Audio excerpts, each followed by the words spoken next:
Jesus did in his ministry. When he was in Jerusalem, early in his ministry, he found out the Pharisees were not real happy with him, so he started heading back home. And they had to walk through the country of Samaria to get home. Usually the Jews actually went out of their way and went around Samaria because the Jews didn't like the Samaritans. They were very prejudiced and just hated them with passion. But they were walking through Samaria, and they stopped at one of the wells that Jacob had dug many years before. And Jesus sat down by the well, and his disciples went into town to buy food. And while Jesus was sitting there, a woman came to the well to get water. Now this was unusual, not because a woman went to the well to get water, but because she was alone. And in cultures where you don't have indoor plumbing, you had to go outside the city and go to the well and haul up your water and haul it into town. Well, the women almost universally all go at the same time of day so they can visit on the way there and on the way back while they're getting their water, and then they do their household chores. But they go get the water at the same time of day. But this woman came alone to get water. And when she was there, and my mind just went completely blank, Jesus asked her for a drink of water. And she said, well, you're a Jew, and you're speaking to me?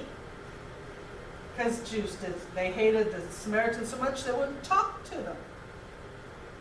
And Jesus said, not only am I speaking to you, but if you knew who I was, you would be asking me for a drink of living water.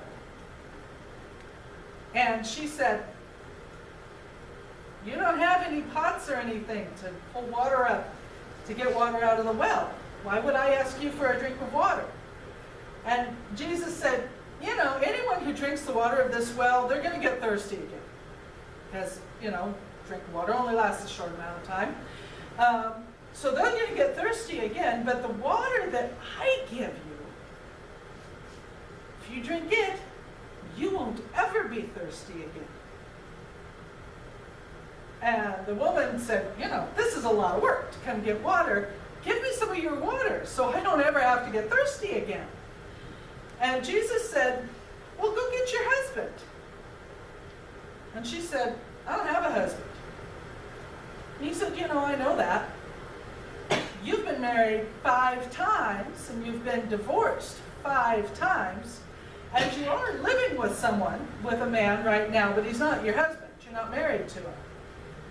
And she said, gee, are you a prophet? You think? And she said, okay, since I can tell you're a prophet, because you just told me my life story, we Samaritans say you're supposed to worship at these certain places here in Samaria that are in our mountains, but you Jews say we're supposed to worship in Jerusalem. Which one's right? Jesus said, well, you know, salvation comes from the Jews, from what was taught to the Jews, and so that is the proper place. But the day is coming when you're not going to worship in Jerusalem, and you're not going to worship in these mountains. You're going to worship in your heart, in your spirit. The true worshipers worship in their spirit. And she said, well, when the Messiah comes, I know he'll teach us all about all this, and we'll understand it then. And Jesus said, I'm the Messiah. She went to town, and she told everybody in town, come meet a man who just told me my whole life story. And they all came out, and they heard Jesus speaking, and he taught the people. In fact, they asked him to stay for 2 days, teaching them, people that the Jews wouldn't even talk to. And he was teaching them, and by the end of it, they told her, you know, we came out to hear him because you said this might be the Messiah, because he just told me everything that that I've ever done in my life, but we believe him because we've heard him, because we believe him, not just because of you, but because of him. This was the start of salvation into Samaria. Jesus loved this woman, and he loved these people, even though they were the people that the Jews hated. Because he doesn't see our skin color. He doesn't see our ethnic features. He doesn't see our age. He doesn't see our height. He sees our hearts. And he loves each one of us, no matter what our hearts, or what our outside is. He loves us, and he wants our hearts to follow him, no matter what. Okay, let's sing a song. Deep and wide, there's a fountain flowing deep and wide. Deep and wide, there's a fountain flowing deep and wide.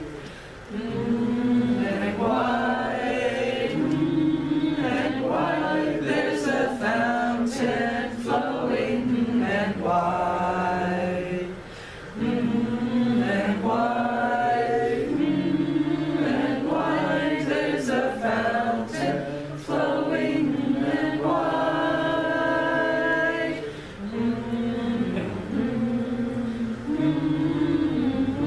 There's a fountain flowing.